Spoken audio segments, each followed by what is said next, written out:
Hello, seers. Welcome to the metaphorical equivalent of finally going back outside. Letters. Those things grandma keeps sending in the mail for your birthday. And while you do enjoy that there's money inside, you're getting very frustrated that she's not opening up your Amazon wishlist link. Many of us have the opportunities to experiment with emerging new technologies that are changing the way in which we communicate with one another. Hell, AI soy boys are now all the rage. Letters are an outdated medium in which we used to keep in touch with each other before the revolutionary technology of Twitter reply chains.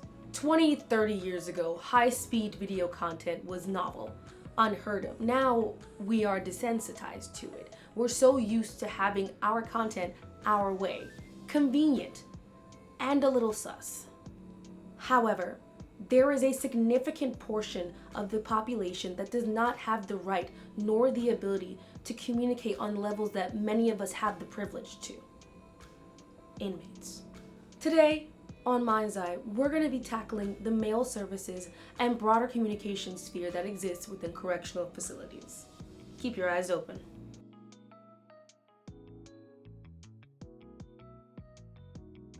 The first step in understanding communications within correctional facilities was asking the question, how do loved ones get in contact with incarcerated family members? If you're like me and go to Google for all your United Postal Service needs, you'll get the simple process to write an old-fashioned letter. Have that family member's name, DOC number or inmate number, have the correctional facility's address, their cell block number, city, state, zip code. I have finally finished the letter for my uncle's birthday. I cannot wait till he gets it. He's gonna love it. You can't send that in. What? Why? You wrote your name in crayon. And? No crayon, markers, glitter, or anything that could be deciphered as a secret code. I can barely spell my name. Them's the rules. Well, I hope he gets the book I got him. Is it from the publisher? I got it from Barnes & Nobles. Ooh, it's getting thrown out. What? Yeah, if it's not straight from the publisher, it's contraband. What isn't contraband? Is that perfume I smell? It was his past wives. And it's not allowed. Then what else am I supposed to get him? Wait, where is this voice coming from? Your emails. As you can see, the stipulations to send an incarcerated loved one a letter are a bit rigorous. From not being able to send hardcovers to not being able to use staples and paper clips, it's pretty clear that sending something to an inmate takes careful consideration or else it's going to get trashed. Now, these stipulations make it hard, but it's not completely impossible. Well, I spoke too soon.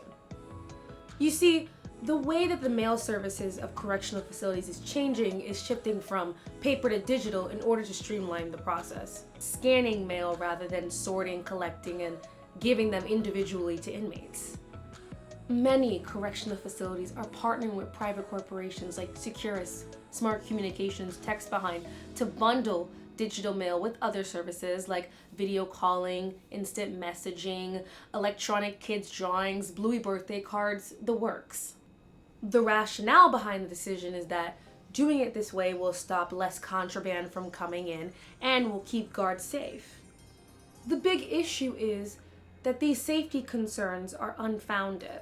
In Florida, of the 3.1 pieces of contraband that were going through jails, only 1% came through mail.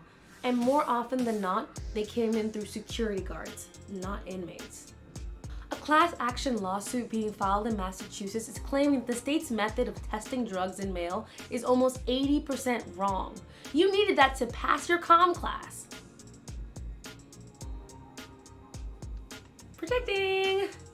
This isn't to say the lives of correctional facility officers and inmates shouldn't be protected and that procedures in order to test for drugs and other dangerous materials in mail shouldn't be considered.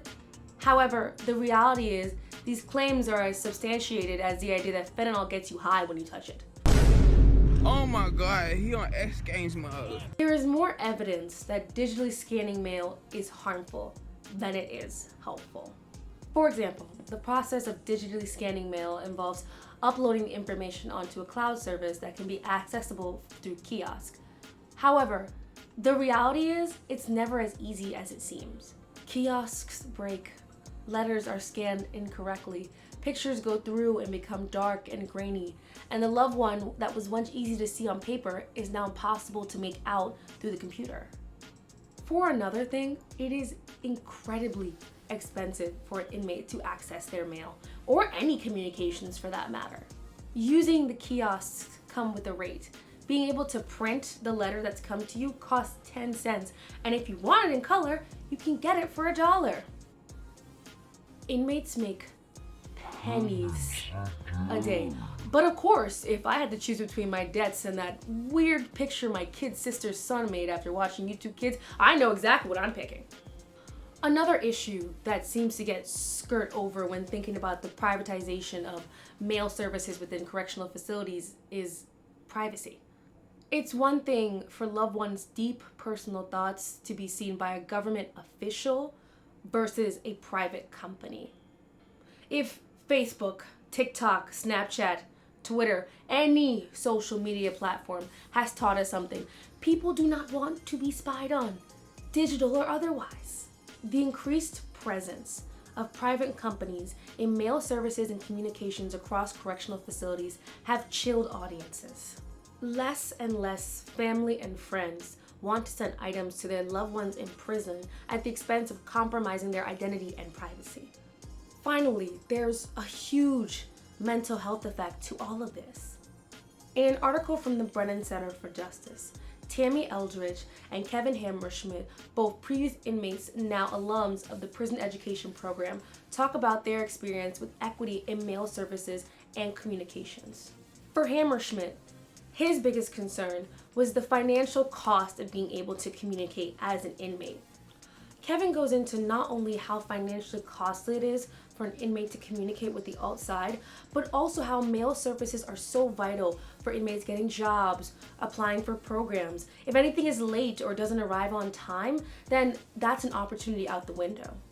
Tammy goes into the reality of what a letter can feel like from a loved one. It's not financially feasible for inmates to communicate with people on the outside. The infrastructure is not made to support them. However, letters are too important to helping an inmate maintain their sense of self-worth, and self-improvement. In the past, federal prisons were working with Smart Communications on pilot programs for digital scanning within mail services. And although those pilot programs have been put on pause, many state prisons and local prisons are sure to follow. 110 facilities across 25 states, including Pennsylvania, Texas, New Mexico, Maryland, and Florida, have been experimenting with more and more digital scanning. Correctional facilities are implementing reactive and punitive policies at this idea of a perceived threat at the expense of an inmate's humanity and at the benefit of a private corporation. What do? We fight back against predatory practices. The nonprofit Emilio and the PenMate app are digital communications platforms fighting predatory industry practices and trying to bring more intimate moments to inmates and their loved ones. The links to download them will be in the description. To be honest though, I'm not really sure about that PenMate app, but also consider getting a prison pen pal.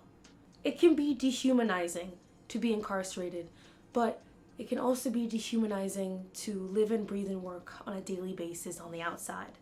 A prison pen pal could help build a sense of belonging, connection, and power.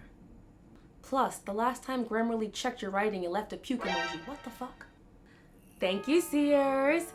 Get some sleep, dream big dreams, and wake up for more hideous things beyond human comprehension. Bye-bye.